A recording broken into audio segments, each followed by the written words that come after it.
What's going on, guys? Welcome to another video. We are continuing our series on the Superman versus Batman film series. And this time we're going to be reviewing, comparing, pitting against Superman 2 pitted against Batman Returns. Now, as far as the Superman 2 is concerned, I'm going to go with the Donner cut. Right, or maybe just now I'm gonna go with the Donner cut because I feel like Superman 2 and Superman 2 Donner's cut is kind of like the Josh Whedon's Justice League and Zack Snyder's Justice League, similar but different in a lot of ways. But anyways, having said that, we're going to be comparing these two film sequels now. Let's go ahead and just get into it. Now, in Superman 2, Superman, with the arrival of General Zod and his comrades on Earth, following the release from the Phantom Zone, Superman now has to stop them from taking over the world with the help of Lex Luthor. I mean, as in Lex Luthor helping them, not him. It would make sense for him and Lex to team up against them, but the film didn't do that. So it's Lex Luthor and them, but mostly them trying to take over, and Superman now has to stop them.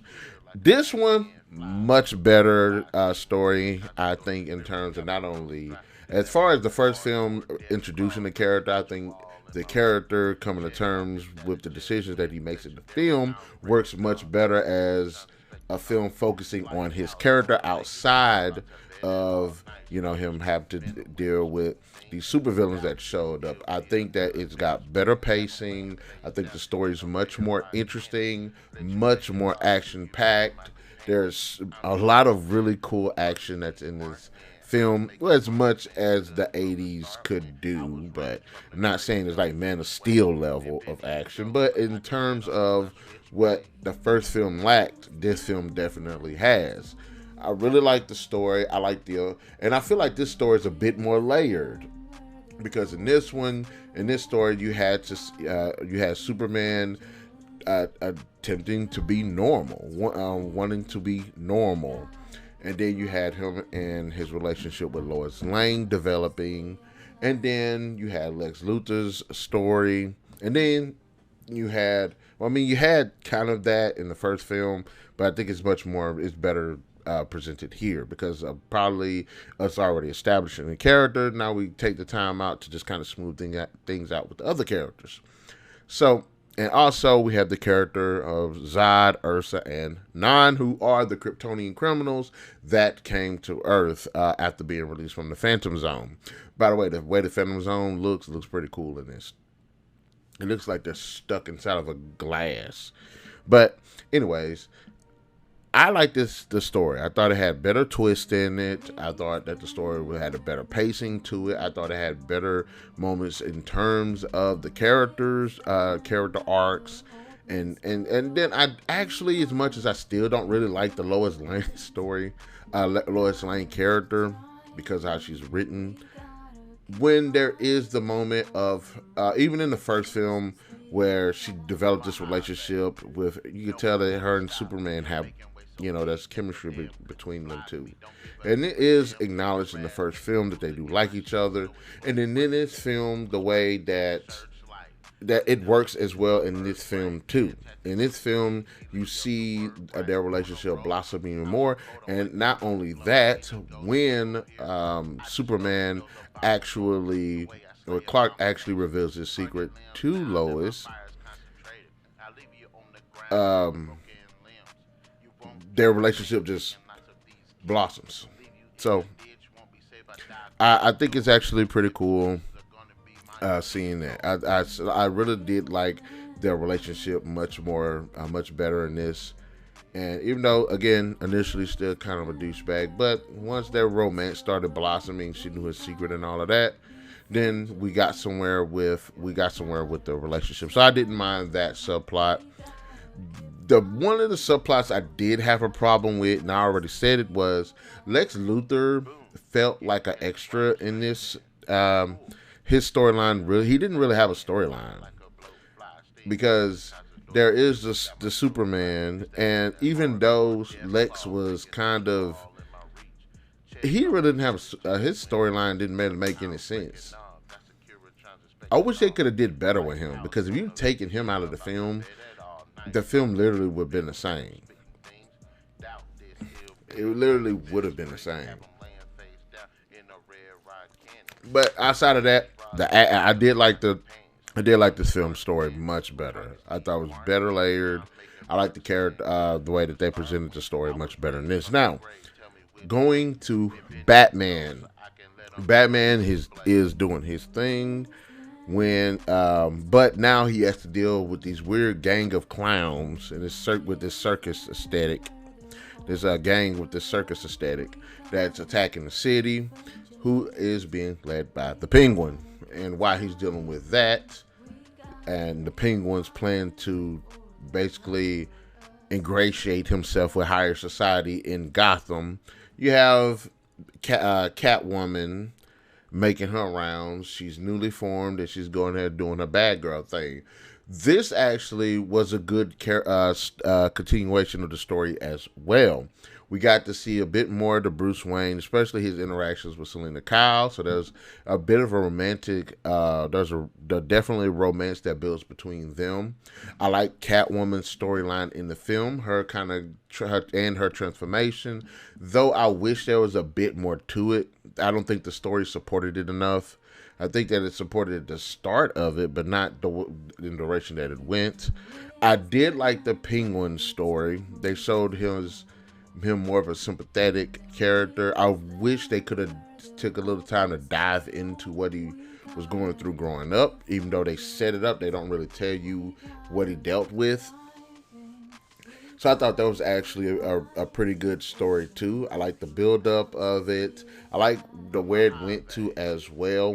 It had a really good ending. There are some pretty good action sequences in this film as well. So in the story, I felt had a bit more weight to it. Not necessarily bigger in scale compared to the first film, but still it had enough flavor to satisfy that need for sustenance in the film. I think it definitely had enough. There are some beats to the story I wish could have been fleshed out a little bit better. There's the character named Shrek, who has this influence. He's a billionaire, wealthy guy that's one of the main antagonists, because basically this film has three of them. And I think, but I will say I do like how he influences Catwoman and Penguin. He does it in different ways, but he's still pretty interesting. He's actually a pretty cool character too.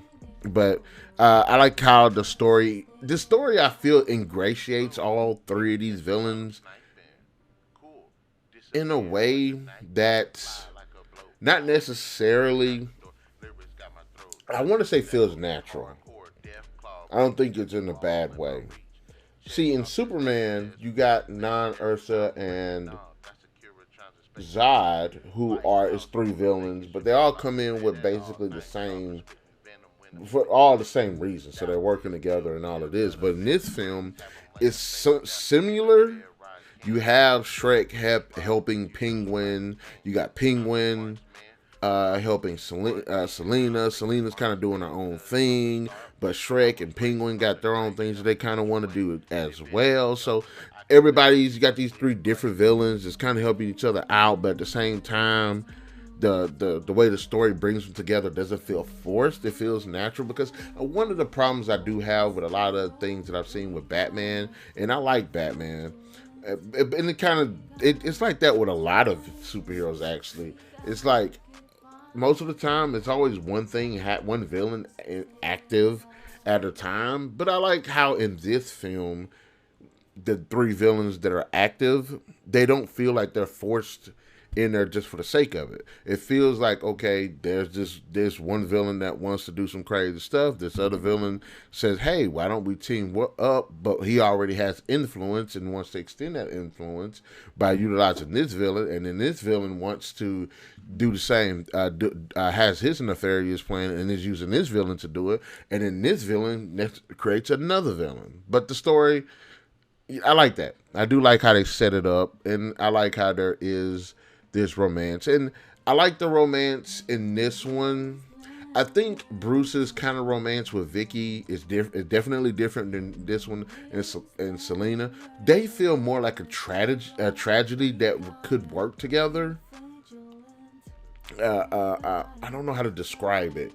You know, there's trauma in both of their lives, there's tragedy in both of theirs, and I feel like they could actually work together in that in this film. I think theirs is much more solid than in the first film. So that's a romance story that I didn't really mind. And ultimately, Batman Returns has a really good story. I do feel like, oh, come on, say what is on my chest. I do feel like in this one that Selena's story could have been a little bit longer. Like there should have been more to it.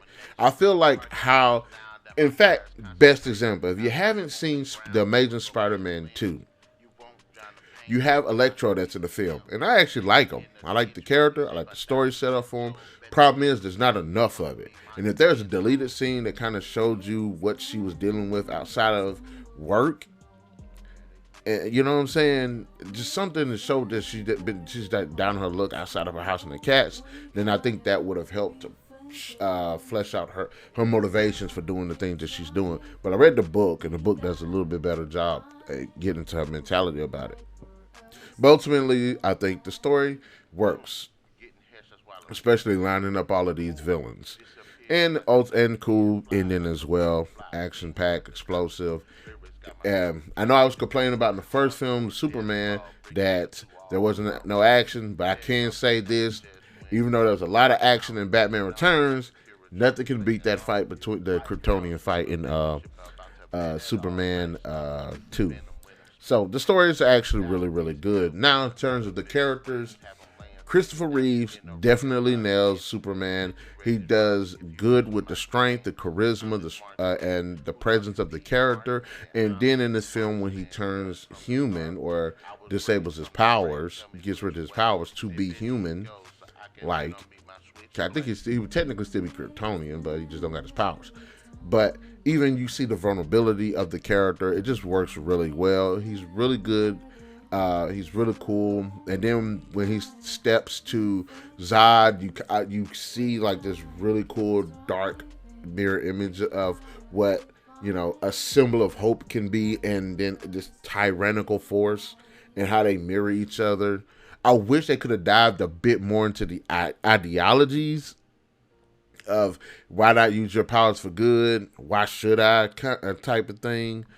You know, we're gods, and I wish we could have had that bit of dueling with the words and the ideologies, but we didn't even get that. So still, I think he does a really good Superman. Fantastic actor as Superman. Definitely deserves the iconic staple that he definitely has as the character. Now, for the villains, we have General Zod and his supporters Ursa and Non. Non is, for as deadly as a character, look, Zod is a bad Kryptonian. He's a criminal. He wants to take over Earth. He's got the power to do it. Hell, it's 3 Kryptonians. They can do what they want to do. I like Terrence Stamp's version of the character. He's very, you know, self-centered. He's very egotistical. I like he has. When I had said in the first movie how Gene Hackman's Lex Luthor doesn't have the same amount of charisma that Christopher Reeve's Superman has, and it's bad when your villain can't match your hero in terms of that, and I said Batman had it, and then the Joker had it too. In this film, it's the same thing. You have Superman, charismatic, but you also have Zod with that same menace and charisma. Love that. I love how they mirror each other. I do like his version of the character. I like Ursa, who is his right hand side chick. I don't know, and to be, she's a hell of a lot hotter than Lois Lane. I'm sorry, she is. She is a straight up babe in this film. I mean, come on, guys, be honest with it. Aren't the evil chicks typically the hottest? But anyways, let me stop that. But I liked her character too. I like how in this film, they established these three characters, and even though they're all villains and they all kind of have their traits, they actually show a bit more depth to them too. Like a little bit more to him too. Nas is big hulking brute, but you see he's comedic and stuff. There's an innocence almost to him, not innocence, but there's like this kind of like I don't know how to describe it. It's something like I don't know how to describe it, but it shows it's kind of fun. Even her, she's very insightful. You see that and she's completely badass too. She don't take no pressure. She seems like she's more violent than he is. But I really like the villains. I thought the villains were really really good. And then in terms of the supporting cast, you know, Lex Luthor in this, like I've already said, in terms of the story, he has no story in this film. There's no reason for Lex Luthor to be in this film. The only reason that his character should have probably been in this film, and I wish they could have went this direction with it, was the Kryptonians beat Superman, and Superman asked Lex to help him stop the Kryptonians. That would have made for a better story. In this film, I don't understand what the point of him being in it is, because he was literally on the defensive the whole time. Every time they meet up, the Kryptonians, he introduced himself to the Kryptonians. They was gonna kill him. He said he had some information. He gave them the information. After making an agreement, they agree to something. He'll make that. He'll give them the information. They'll turn around talking about killing them. Then he'll give them some more information. They'll spare them. They do what they want to do. Turn around and say they're gonna kill them, and then they'll do it again. It's like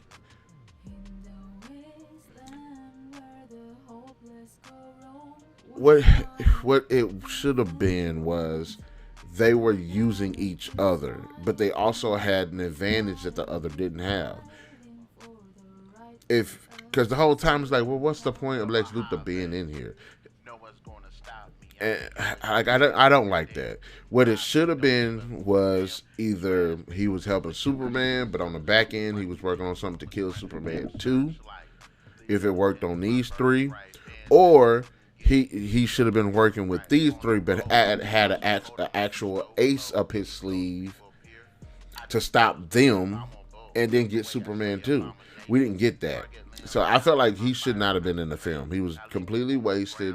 He felt like more of a bumbling idiot than he did in the first film, because he had no... It'd be different if they said they'd kill him and he had some kryptonite or something on him. He had like a kryptonite weapon to stop them. I'd been like, cool, that works. At least he has something he can... If he wanted to kill him, he'd do that. But he didn't. I didn't like that. I hated that. Like, he said, how are you going to sit here and try to deal with these malevolent, godlike beings, and then you don't have no insurance, no backup plan just in case they decide they want to kill you, which they just said they tried to do like 3 times. But he was wasted.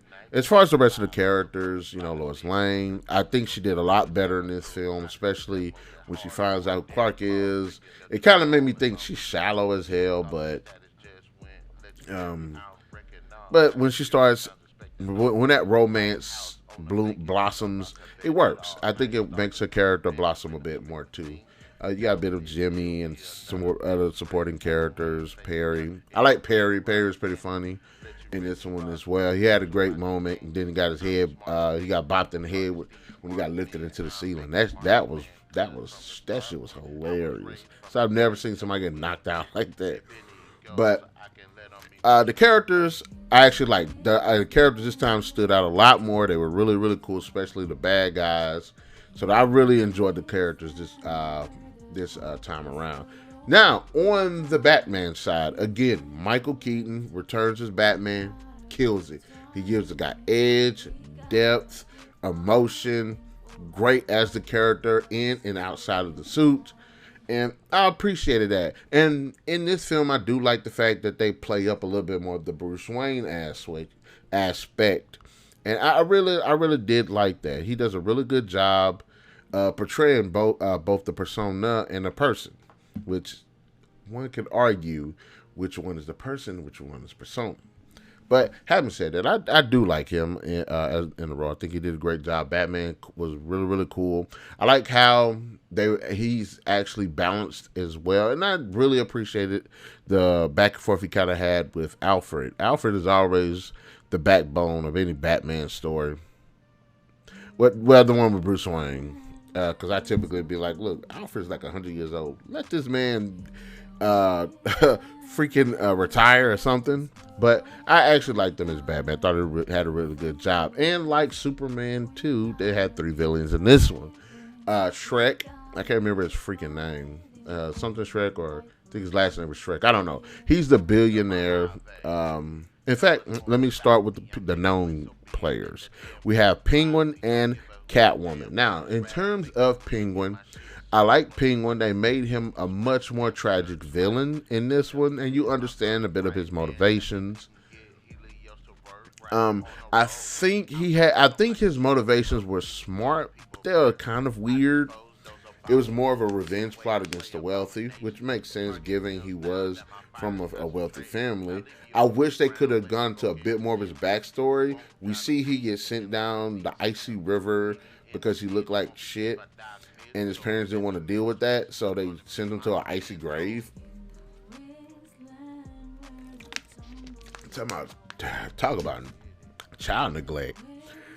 But, and then when the movie picks up, after the movie picks up and it's, present day, I really, really wish that we could have seen bits, even from his perspective. He remembers the small tidbits of him either living in the sewers, living on the streets, living in the circus, something to explore a bit more of his trauma, which is why he was doing the things that he was doing. Danny DeVito actually did a really good job with this character. I love the transformation, how he looks and everything, and I love the emotion behind him. He's very as the Penguin. You wouldn't think that the Penguin is in this version would be as charismatic as he is, but he actually is. He has some really good moments, has some really good speeches. So, and then when he's menacing, Really appreciated that. And you have Selena Kyle, played by Michelle Pfeiffer.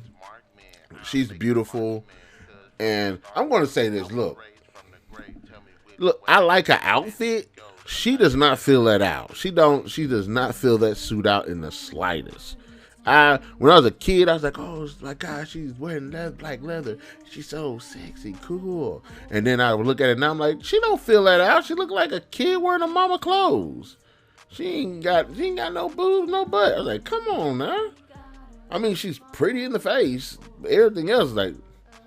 But anyways, I did like her Selena Kyle. Again, she's kind of a tragic character. In fact, she is a tragic character in this because she's down on her luck. She's dealing with this asshole boss, and then he kills her. And then he brings her back, and she makes his transformation into Selena Kyle / Catwoman. Now, I wish that we saw a bit more of her backstory too, leading her to her change. Because if you think about it, all that basically happened was she fell out of a window, got up, and then started robbing places. I never really understood that. I feel like there should have been a little bit more leading into that. And hell, when I would have thought it would have been more of her trying to get back at him for killing her. But really don't get that until pretty much the end. So, but there is kind of this weird moment where she comes back in. He's like, "How are you alive?" I did like that. I thought that was pretty funny. But I did like her. I did like her relationship with Bruce Wayne. I bought that. I like Bruce Wayne's relationship with Vicky Vale in the first one, but his with Selena was much better, much deeper. There was something much more richer about it. I felt like if there's a sequel or something, this is like they should have hooked up. They should have. But I did like her. The ending as well. I thought that the ending with her was actually pretty cool too. It was good. It was a good set off to something for something potentially good of her having returning to the series, which didn't happen, but that's another story. And then we have the villain Shrek. I like him. I thought he was just a corporate douchebag in every respect. He's that typical businessman that's just overly evil. He has the menace I wish Lex Luthor, the menace, the gumption, the charisma that I wish Lex Luthor would have had in the Superman films. Yeah, he could be. I would have liked that goofiness that he typically had. But if you look at Shrek, you're like, okay, he's manipulating people. He does not care.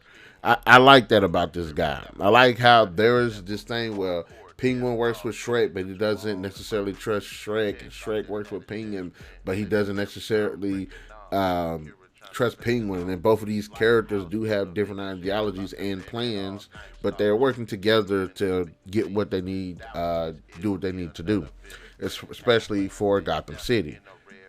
I think it's actually pretty good with the supporting cast as well. I do like Alfred. He does his thing. Again, I feel like Gordon really doesn't do much. In this film, it's like I wish there was at this point, I want to say that Batman's known now.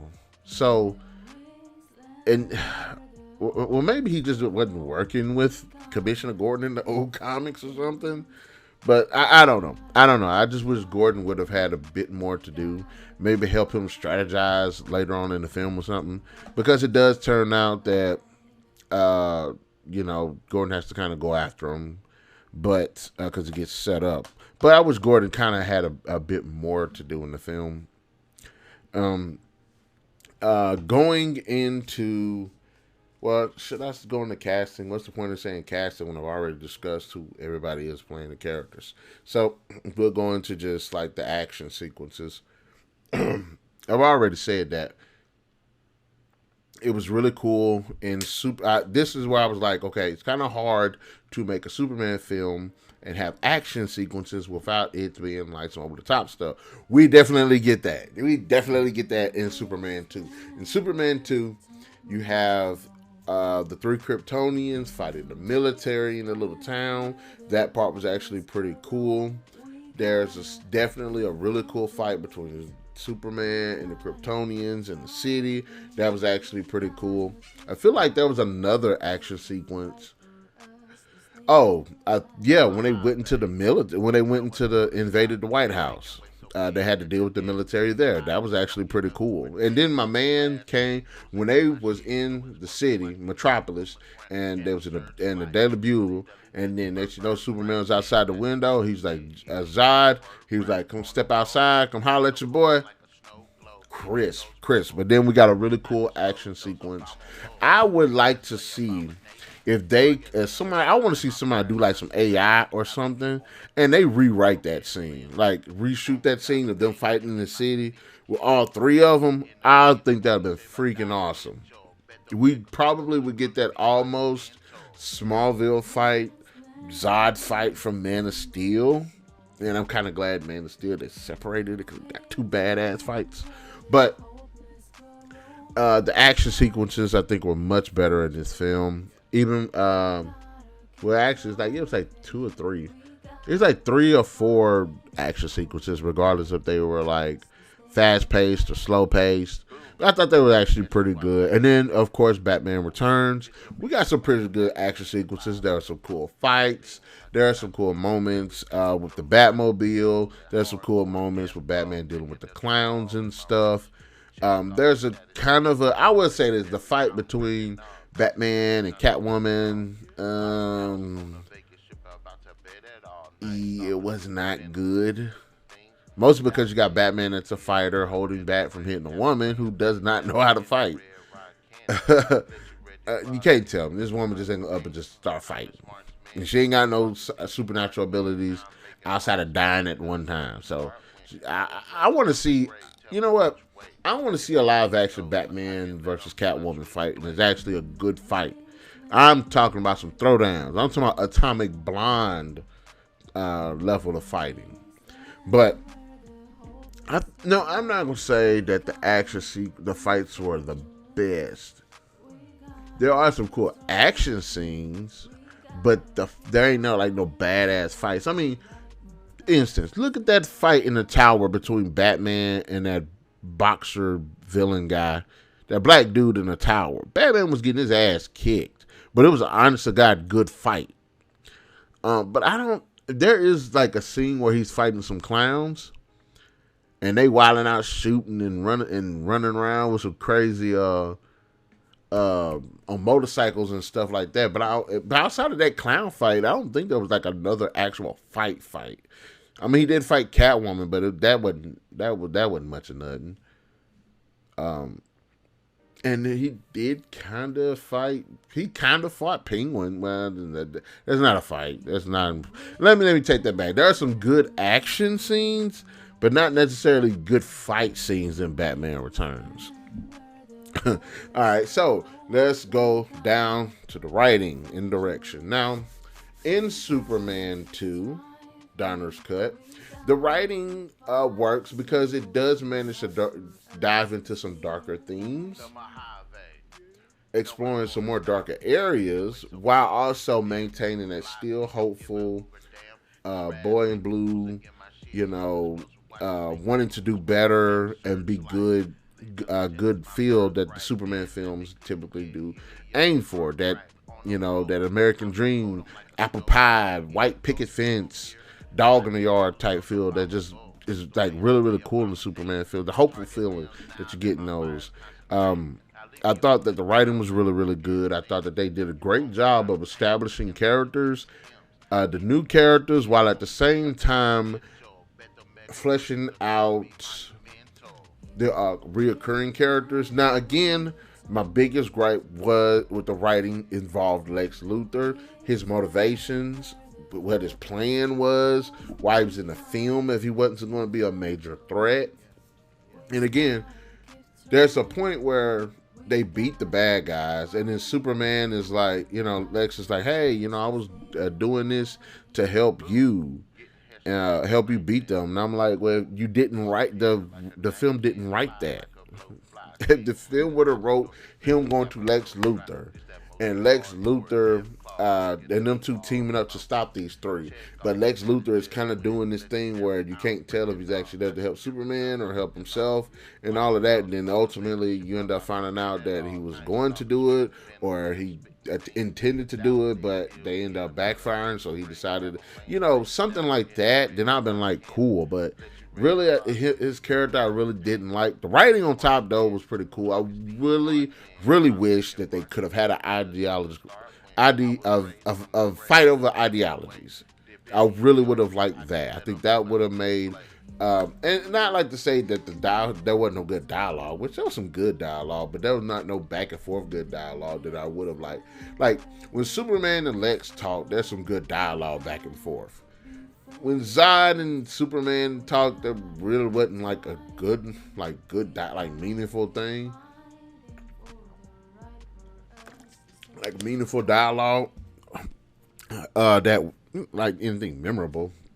I mean, I do love Terrence Stamp's kneel before Zod, but I'm like, you got to give me something else, buddy. I want some good. That's why I really would have wished maybe before they fought, they'd been flying over the city, and he'd been like this, he'd be like, look, I can't let you do this, man. I can't let you destroy this place.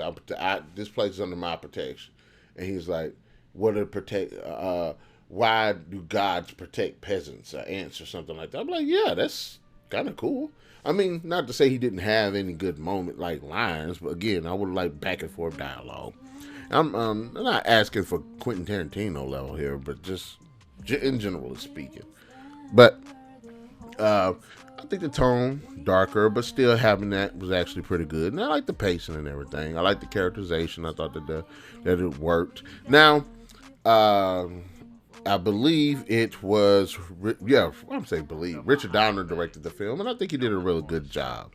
I know, well, there was two versions. One version, which I believe was the original, was directed by Richard Lester. And what happened was, I guess the movie just didn't, I don't know. To be honest, I'm not sure. Maybe I should look it up and be like, okay, so why in the hell was there a Superman 2 and then they had the Superman 2 Donner's cut? Yeah, that's what it was. It's the same thing that happened with Zack Snyder's Justice League. There was the original vision. Somebody else stepped in, made a movie, and then it didn't turn out the way they wanted, so they remade it, a director's cut of it, and then put out what the original plan was, which is what happened with Justice League and Snyder's Justice League. But the director's cut, I still like. It's one of my favorite films. But I like the direction. I like the direction. I'm not saying that Lester didn't do any good, but I like what Donner's vision was better. And on the side of Batman Returns, I think that he did a really good job. Tim Burton returned as a director.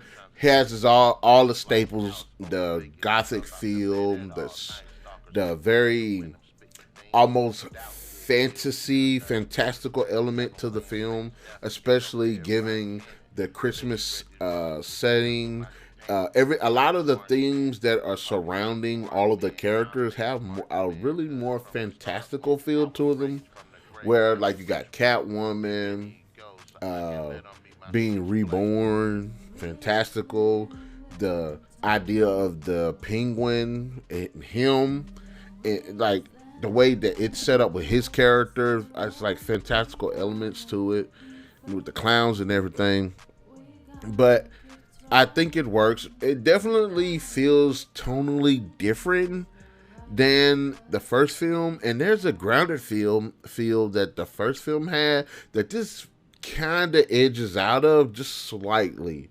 Like if you could say the first film were like that could probably happen, this film definitely could not happen, but it's still set in a believable way. I do like the dialogue. There is good of back and forth between the characters, whether it's Shrek and the Penguin, Penguin and Catwoman, Batman and Penguin, Batman and Catwoman.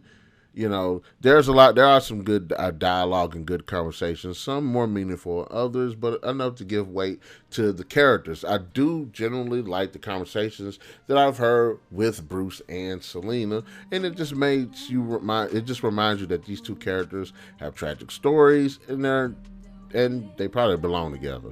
And that's one of my biggest argument about the comics is these two knuckleheads, they should be married by now. All this other stuff that they got going on is stupid. But anyways, so I actually like that. Like I said, I like the action, I like the tone, and I do feel that the direction is pretty good.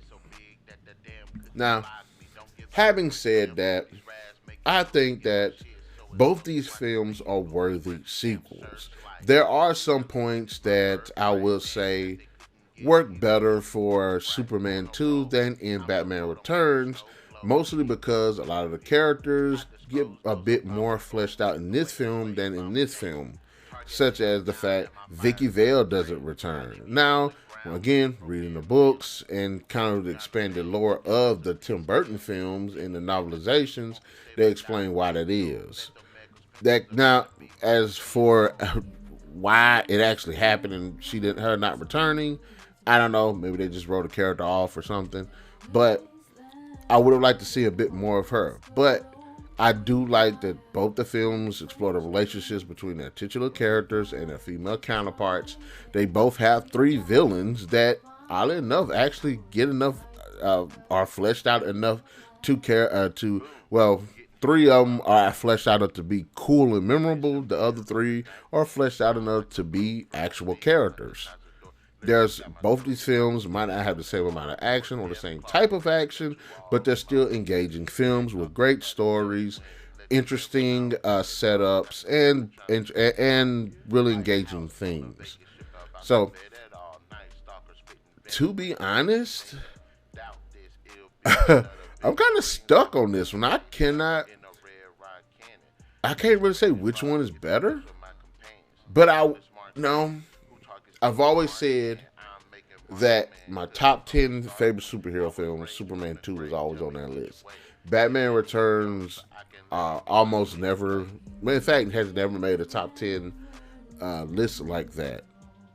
Well, as far as my favorite comic book films. So, I'll say Superman 2 edges out in front of Batman Returns, although like the first, like Superman was in the first film to the Batman in the first video.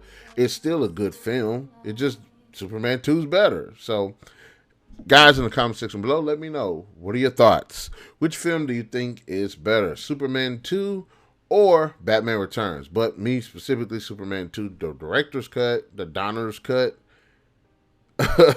and Batman Returns. Be sure to hit that like, share, subscribe, and that notification button to get the best of what we got going on this channel. And we'll definitely catch you guys later.